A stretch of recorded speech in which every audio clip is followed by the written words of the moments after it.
Good afternoon once again and welcome on the World Focus here on SMBC News.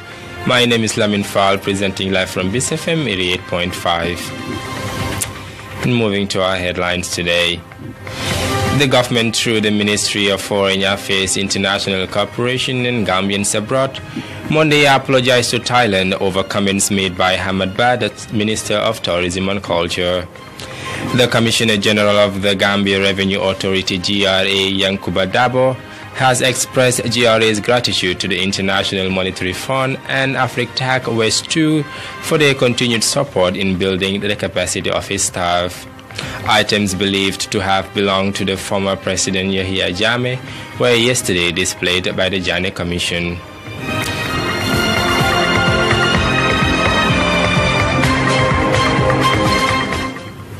The government, through the Ministry of Foreign Affairs, International Cooperation and Gambians Abroad, Monday apologized to Thailand over comments made by Hamad Bad, the Ministry of Tourism and Culture.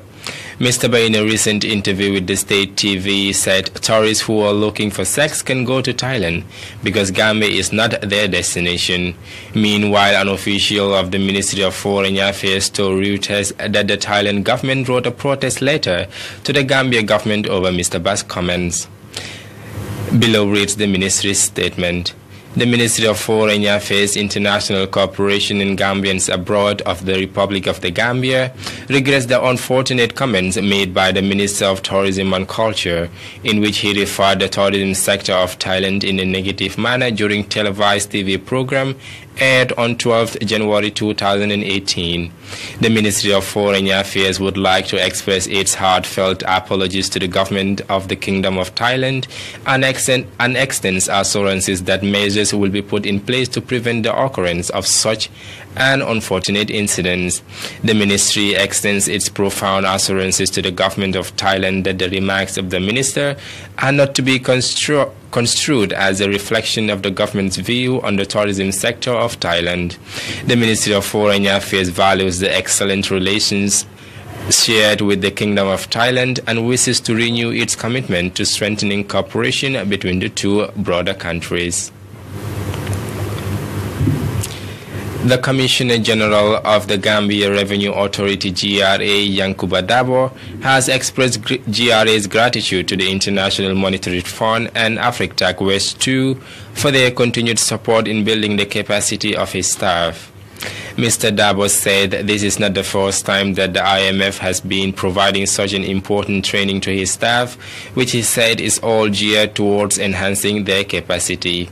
He made these remarks during the opening of induction training of over 20 customs officers held at the Kairouba Beach Hotel. The 2 weeks intensive training is supported by International Monetary Fund, AfricTac West 2 Center for Technical Assistance of our Customs Reform and Modernization efforts within the GRA Corporate Strategic Plan 2015-2019. According to the Commissioner General, this training for GRA staff under the Customs Department is in response to the authorities' request made to the International Monetary Fund and AfricTac West 2 Center for Technical Assistance in support of the custom reforms and modernization efforts within the GRA Corporate Strategic Plan 2015-2019, Dabo said. In his official opening, Mr. Dabo stressed that this training marks the beginning of the second induction training workshop. According to the GRA boss, the 2 weeks training was designed to provide basic skills and advanced knowledge to understand custom legislations and procedures, trade facilitation, risk management, ethics and integrity, service rules, code of conduct, and international customs, among other things. Mr. Dabo used the opportunity to challenge all participants at the training to take it seriously and attend it on time, make it engaging and participatory, and not be selfish to share with their colleagues who were not opportuned. He thanked the IMF AfricTac West 2 Center for the assistance and support to GRA.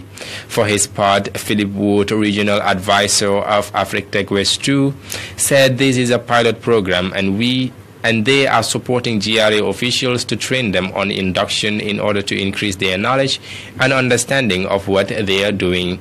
He assured AfricTac West 2's commitment to continue supporting the Gambia Revenue Authority in delivering better services. The Kuntour Area Council recently handed over a check of $300,000 to Gumworks as part of their counterpart contribution towards rural infrastructure sub-projects. Speaking at the ceremony, the Chief Executive Officer Kuntour Area Council, Fansu Dabo, said this council is supposed to pay $3 million as part of their counterpart contribution towards the construction of 5 sub-infrastructural projects with Gumworks.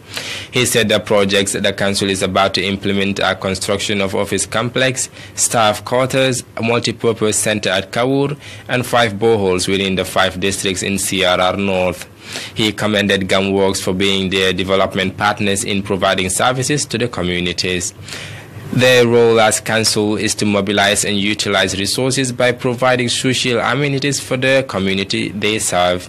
He pointed out that his council has paid $1,200,000 to Gumworks for their priority projects. The interim chairperson of Kuntour Area Council, Ahmad Ba, spoke at length on the significant role the council plays in providing development projects to the communities.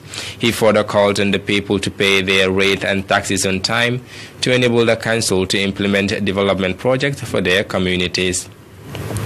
According to him, late payment of rates and taxes delayed the development projects planned by the council and supposed to be implemented within that particular period, he noted.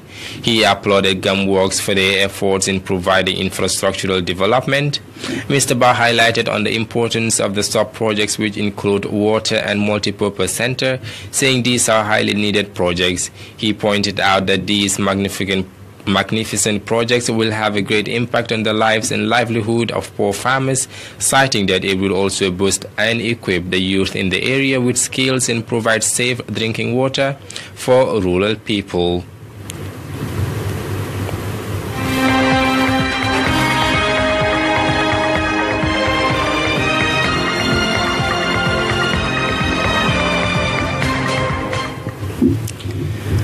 Items believed to have belonged to the former President Yahya Jammeh were yesterday displayed by the Jammeh Commission.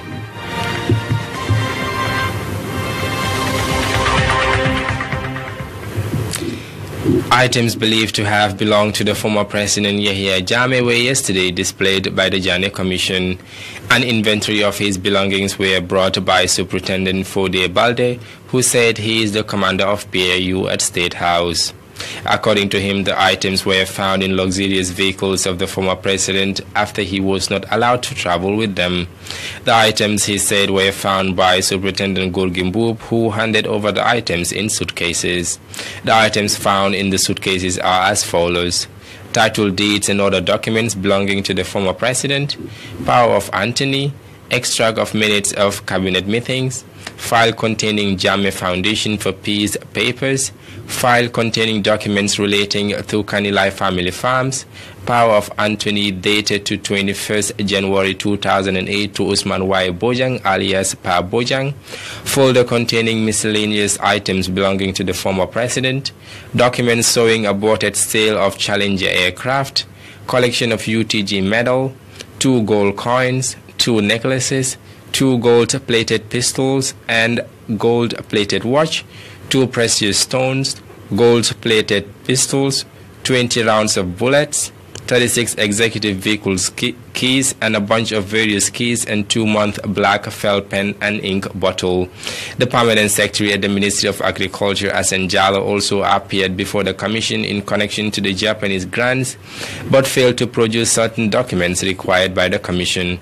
Commission counsel Ami Bensouda told the commission that the witness was required to furnish the commission with certain information, but failed to do so. However, the witness replied that they had provided the commission with all the documents, noting that they had some files to submit. Mr. Jallo stated that he thought that the commission would get in touch with their record office, but he was told by Counsel Bensouda that it was their office that should have furnished the commission with the required documents. Counsel Bensouda further put it to him that when Ibrahim Akoli called him and would not pick up his phone. At this juncture, Chairman Surahata Jane told the witness that they had powers to deal with the witnesses, noting further that if the witness failed, the Commission would resort to their power. At this juncture, Counsel Bensouda told the chairman that the Commission needed all closed files regarding the Japanese grants from the year 1998 to date, list of Japanese aids, accounts of all the proceeds from 1998 to date, all contracts signed with Kanilai Group International, reconciliation of supplies made to KGI and amounts paid by KGI into the central bank account, and any other relevant documents. Chairman Surahate Jane at this juncture gave the witness until 20th March 2018 to submit the documents required by the Commission, and if he had any excuses, he could liaise with the Secretary of the Commission. Earlier, Aissatou Oba, former Secretary to the Cabinet, who was served with a summons on 28 January 2018, according to the process server, failed to appear before the Commission. She was summoned with regard to the payment of $7 million from MRI. Counsel Bensouda then urged the chairman of the Commission to warn the witness, noting that if she fails to appear on Thursday, a bench warrant should be served on her.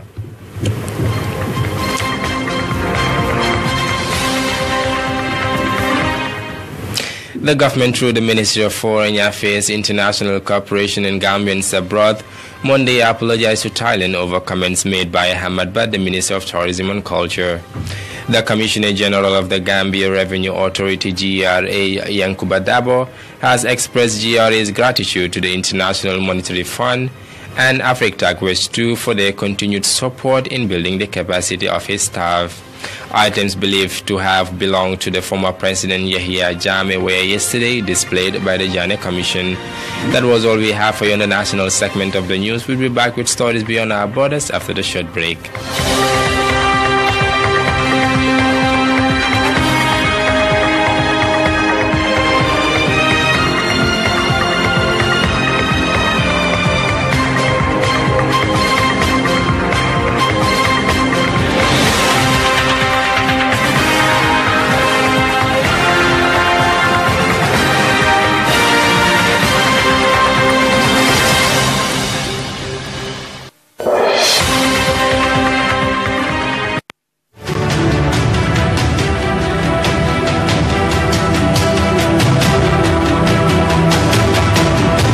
When others report about the Gambia, they do so with half measures. With SMBC News on BSFM, you are guaranteed the full truth.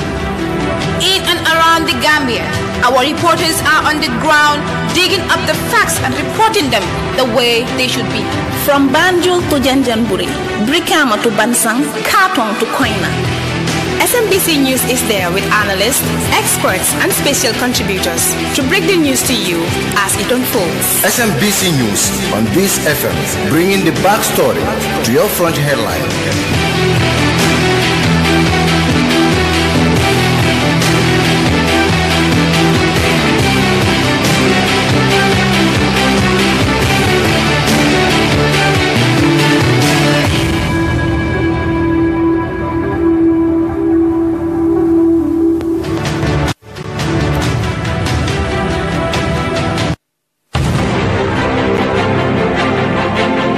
We steer essential conversations on national issues from a global perspective, even when it is difficult to read the heart of the story. We go behind the headlines to engage and seek the voice and views of those making decisions that affect Gambian lives. SMBC News on Beast FM, bringing the backstory to your front headlines.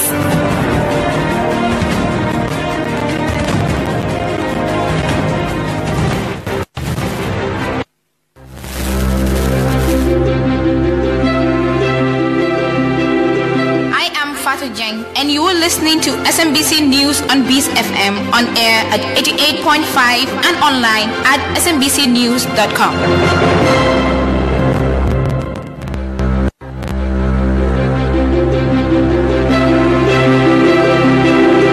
I am Fatima Yoyosar, and you're listening to SMBC News on Beast FM, where we bring the backstory to your front headlines.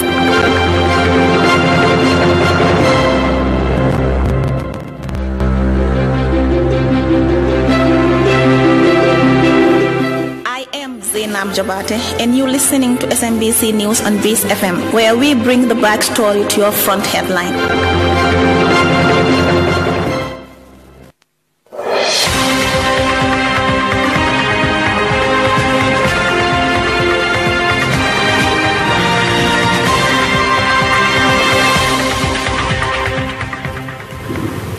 I am Lamin Faal, and this is the World Focus here on SMBC News, presenting live from Base FM 88.5. Now moving to headlines of news beyond our borders.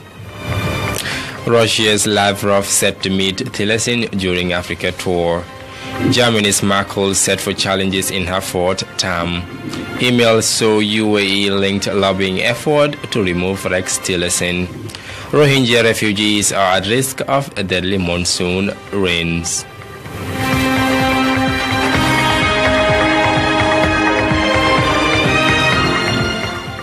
Russia's Lavrov set to meet Tillerson during Africa tour. Russia's Foreign Minister Sergei Lavrov is set to meet his U.S. counterpart Rex Tillerson during his 5-day Africa tour. Lavrov will visit five different African countries, including Angola and Ethiopia, where he will hold talks with the U.S. Secretary of State.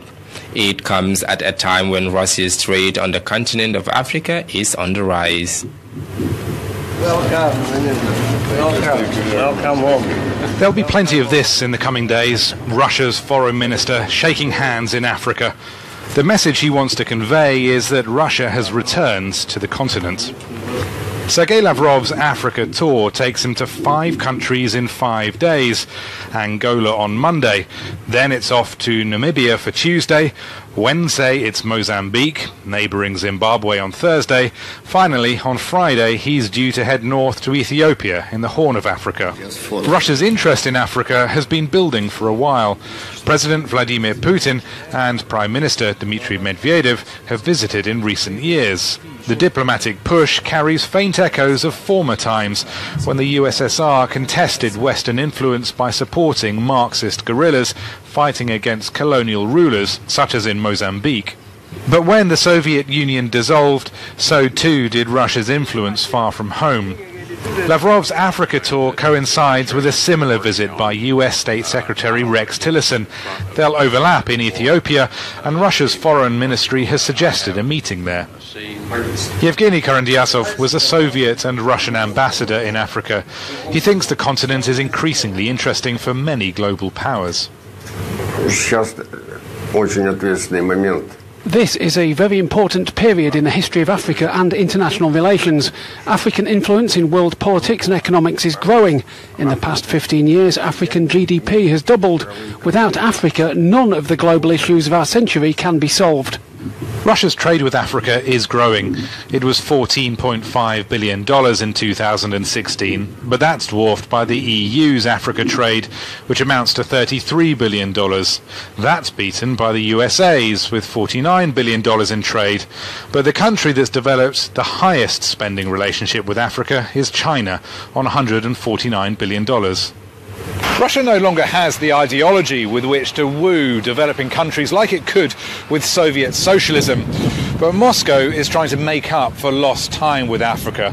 It's hoping that trade, defence, natural resources and energy can win back some of the partners it lost when its Soviet superpower status collapsed.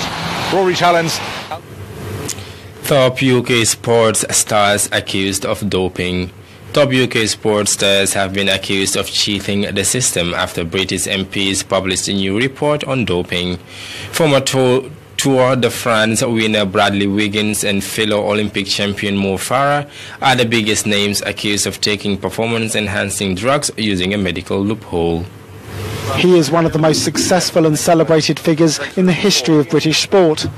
But Bradley Wiggins and his former cycling team have effectively been accused in UK Parliament of cheating. This question about the ethics of the use of medicines, particularly if medicines are being used not primarily to treat medical need, but could enhance performance as well. And what we're recommending from the report is that this grey area should be cleared up. At the centre of allegations is the mystery content of a package delivered to Wiggins during the Criterium de Dauphiné race in 2011, claimed by Team Sky to contain a decongestant for asthma and allergies.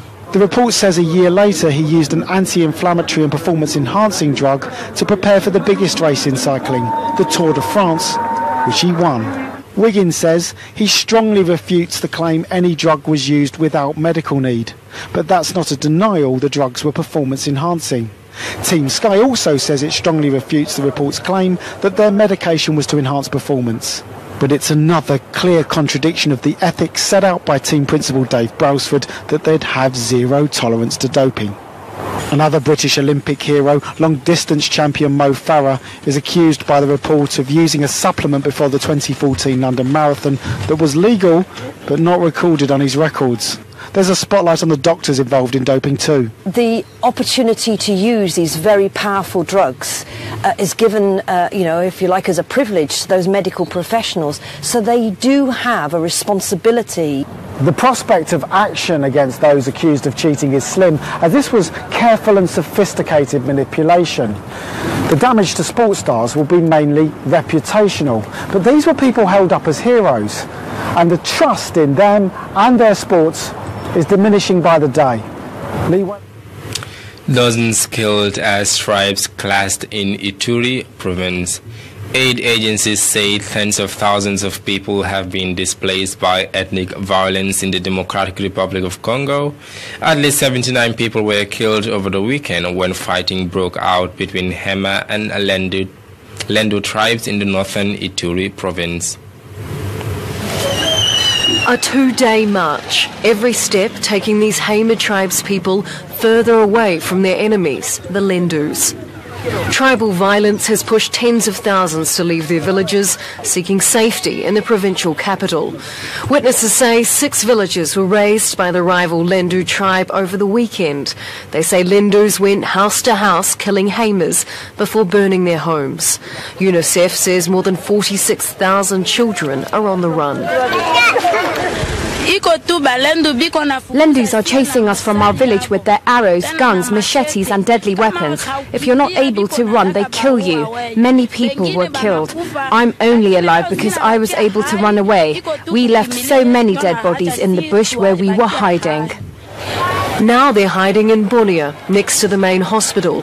More than 60,000 people have set up camp here in less than a month. Many more are sleeping with host families in the town and sheltering in schools and churches. Over 2 years, some 200,000 people have fled their homes, scared of Lendu-Hema clashes. We don't see peace in our region. Even in the presence of the government, we don't feel safe, because we're suffering and dying from insecurity. As women, we don't have peace at all. This is how we're running, by leaving everything behind, burned by militias. Hema are cattle herders, Lendus are farmers. They're long-standing enemies who often fight over who owns what land. They first clashed in 1972 before it escalated with tens of thousands killed in the early 2000s. The conflict simmered on, but this is an escalation not seen in years. DRC's Minister of the Interior visited the area on Monday, he said, to provide solutions to the upsurge in insecurity. The Hema youths don't trust the government. They say the army has left the front line, leaving Bunia vulnerable to attack. They want guns to defend themselves. All they have is bamboo. Germany's Merkel set for challenges in her 4th term.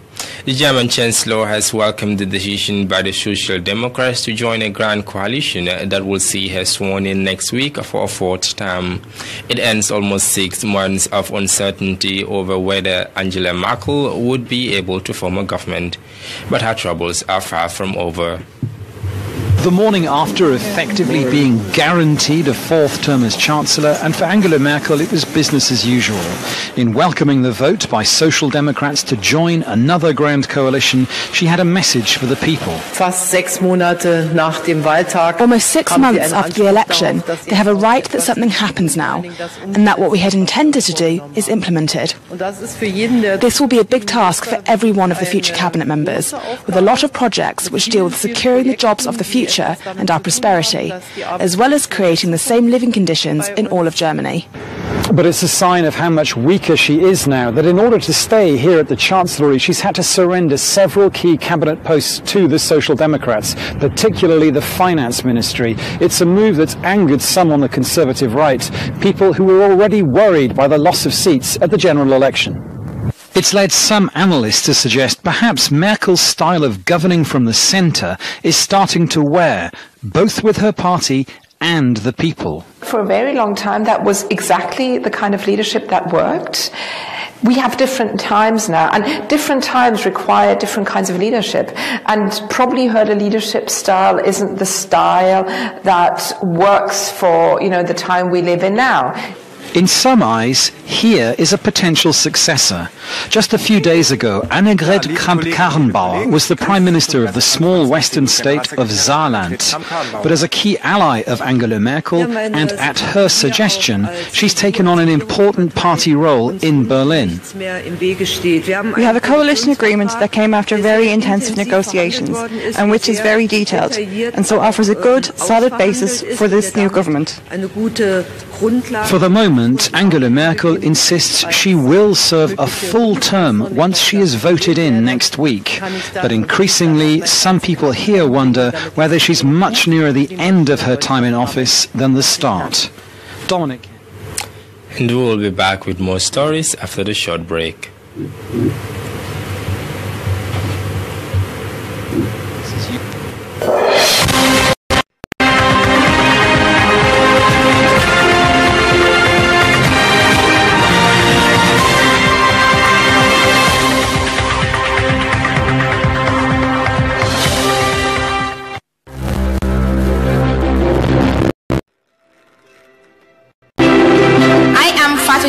And you are listening to SMBC News on Beast FM on air at 88.5 and online at smbcnews.com.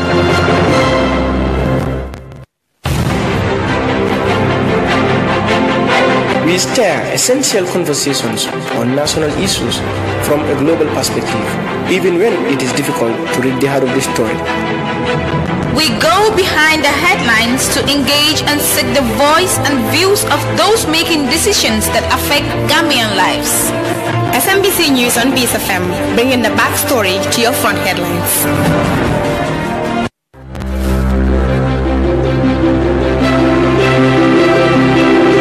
I am Musa Balde, and you're listening to SMBC News on Beast FM, on air at 88.5 and online at smbcnews.com.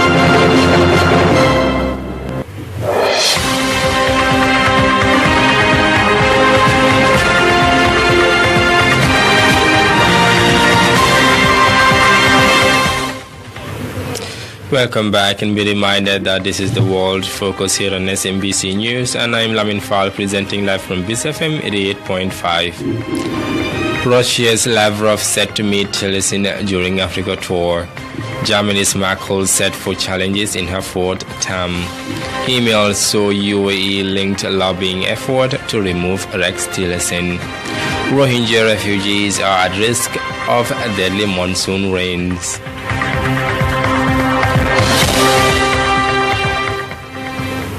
Emails show UAE-linked lobbying effort to remove Rex Tillerson. Evidence has emerged suggesting a businessman with links to United Arab Emirates tried to convince the U.S. President Donald Trump to sack Secretary of State Rex Tillerson. Leaked emails obtained by the BBC found Elliot Brody, a major Trump fundraiser, wanted Tillerson fired for not supporting the UAE-backed blockade against Qatar. U.S. citizens have the constitutional right to lobby the government, but they have to obey the law when they do so on behalf of another country. Please rise. News reports say the special counsel for the Russia investigation, Robert Mueller, has expanded his work to include those who may be lobbying on behalf of the United Arab Emirates.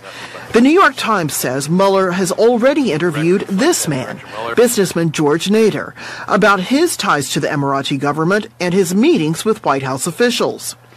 The news reports also say Nader knows another U.S. businessman, Elliot Brody. Brody, too, has UAE ties. According to the BBC, Brody reportedly lobbied President Donald Trump in October to support the blockade against Qatar, to hold secret talks with the Crown Prince, and to fire Secretary of State Rex Tillerson because he opposed the blockade. To be clear, there is no indication Mueller is investigating Brody. What analysts find interesting is the extent of the influence the Emirates hold inside Washington. It seems that the Emiratis have invested so much. There is now this overconfidence that they can have their way into the U.S. administration, and to the extent that they were trying to get rid of Tillerson because of his position toward the Gulf crisis. At the same time, what is alarming here is not an act of regular or natural lobbying that is part of the game in Washington, but it's rather you have two agents, Elliot Brody and George Nader, who were trying to establish a direct link between Trump and Mohammed bin Zayed. There's also the question of whether the president's initial support for the blockade was in any way influenced by his son-in-law, Jared Kushner.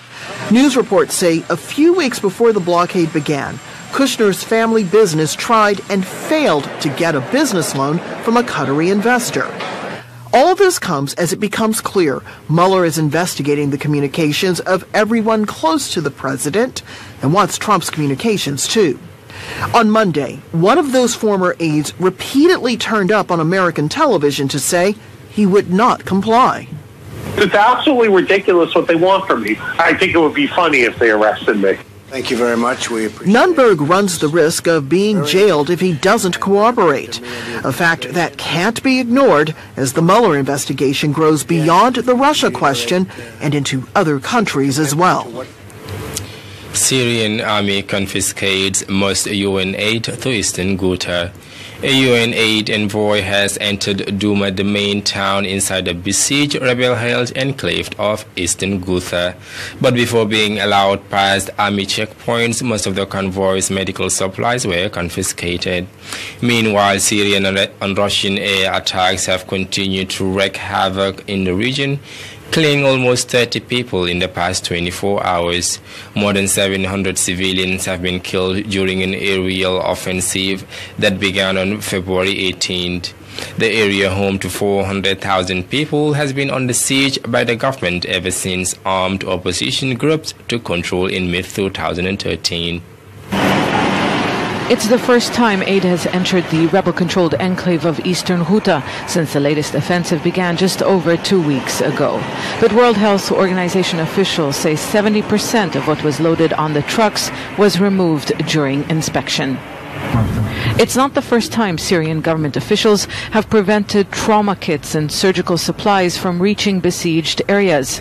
They have been systematically removed from aid convoys in the past to prevent rebel fighters being treated.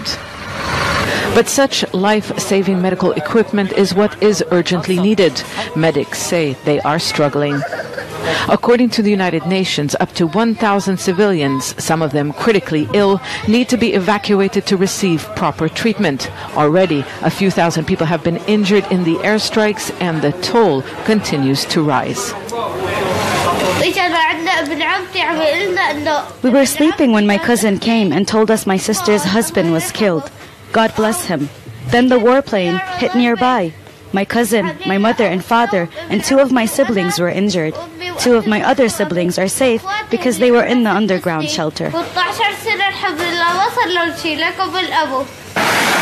On the ground, pro-government forces are advancing on several fronts, taking territory in recent days, mainly farms and villages in the east, forcing many people to flee to the western parts of the enclave.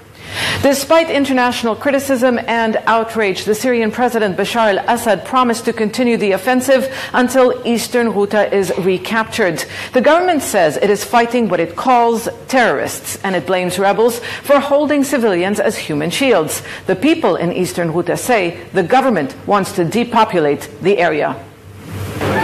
They are wrapping children killed in the bombardment with UN aid bags to show their anger over the organization's inability to help them. Others had a message to the Syrian government's backer, Russia. Putin wants to displace the people of Eastern Ghouta. You have no business here. Neither does your army. You shouldn't be opening corridors for us to leave. You should stop killing us. We will remain steadfast and no one can force us to leave our land, God willing. The United Nations says it has permission to deliver supplies enough for 70,000 people in the next few days, but it is estimated up to 400,000 people are in Eastern Ghouta, an area that has been under siege for 4 years, an area that doesn't receive aid regularly. Whatever aid does reach those trapped inside will help, but it is far from enough. South Korea envoys visit North Korean capital. South Korean envoys have traveled to Pyeongchang for 2 days of talks for the first time in over a decade.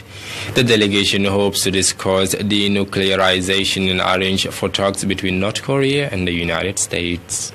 So the first South Korean officials to meet Kim since he took power at the end of 2011. The South Korean president, Moon Jae-in, has sent them in a bid to get Pyongyang talking to Washington and to avert conflict. Rob McBride has more from Seoul. From Seoul with smiles. South Korea's delegation heads north, hoping to build on the goodwill momentum generated at the Winter Olympics, when a high-level North Korean delegation attended the Games as guests of South Korean President Moon Jae-in. Kim Yo-jong, sister of North Korean leader Kim Jong-un, hand-delivered the invitation to visit Pyongyang from her brother. South Korea hopes this will be more than just a courtesy call. Most of all, I will deliver President Moon's firm will and resolve to achieve the denuclearization on the Korean Peninsula and create true and permanent peace. Meetings between North and South are rare. Summit talks were held in 2000 at the height of the so-called Sunshine Policy period that brought the two Koreas closer together. Then again in 2007. But with North Korea's missile development and nuclear program increasing in pace in recent years, relations slumped to their lowest and most dangerous point for decades. For many people in South Korea, just holding talks is a welcome change to the hostile rhetoric of the recent past, but without a commitment from North Korea that it's willing even to discuss giving up its nuclear arsenal, many conservative groups have condemned these talks as meaningless farce. This visit is meant to lead to more talks between the two Koreas. That is certainly achievable. It's far less certain this mission can jumpstart talks between North Korea and a skeptical United States. They want a meeting to lead to denuclearization, to North Korea giving up its nuclear weapons, and North Korea has no intention of doing that. So there's no likelihood that the United States and North Korea would be meeting as a result of this. This visit could prove in the long term either to be important in the search for a negotiated solution or another false start in dealing with the North Korean crisis. Rohingya refugees are at risk of deadly monsoon rains. Tens of thousands of Rohingya refugees are at risk of death or serious injury when the seasonal monsoon rains fall on their camps in Bangladesh. Aid agencies say the areas where the Rohingya are staying are completely inadequate and the refugees need urgent housing. Jani Alam is doing what he can to try and strengthen his home against the monsoon rains that will soon fall on this Rohingya refugee camp in Cox's Bazar. But really there's not much he can do to stop his tent being swept into the canal a few metres below. We're at the bottom of a hill, so this place could be easily washed away. There's also a risk of mudslide. I might be able to rebuild the hut, but I'm more afraid of my family being killed by storms and floodwater. Rohingya started running from Myanmar last August, and around 700,000 ended up in these camps in Bangladesh. Conditions are squalid, and the people living in these homes built on steep terraces will have little chance against torrential rain that will turn everything to mud. Ideally, we would like to evacuate many people from the site, but that depends on available land, which we don't have so far. We are extremely concerned, and the steps we're taking are only mitigating steps. We're not claiming it will help everybody, and we are worried about the future, very worried indeed. The UN says around 100,000 refugees here could be in grave danger from landslides and floods. And the Rohingya come from a part of Myanmar where they have no experience of how to manage extreme weather. What scares us the most is if it rains during the night when we are sleeping. There might be landslides. We could die in our sleep. There's some engineering work going on. A canal is being cleared to make way for the rainwater. Retaining walls are being built. Pathways reinforced. But it's going to be hard work to withstand the destructive force of monsoon downpours which are on the way. Bernard Smith, Al Jazeera. And now a recap of our top stories. The government, through the Ministry of Foreign Affairs, International Cooperation and Gambians Abroad, Monday apologized to Thailand over comments made by Ahmad Ba, the Minister of Tourism and Culture. The Commissioner General of the Gambia Revenue Authority, GRA, Yankuba Dabor, has expressed GRA's gratitude to the International Monetary Fund and AfricTac West 2 for their continued support in building the capacity of its staff. Items believed to have belonged to the former President Yahya Jammeh were yesterday displayed by the Janneh Commission. Russia's Lavrov set to meet Tillerson during Africa tour. Germany's Merkel set for challenges in her fourth term. Emails show UAE-linked lobbying effort to remove Rex Tillerson. Rohingya refugees are at risk of deadly monsoon rains.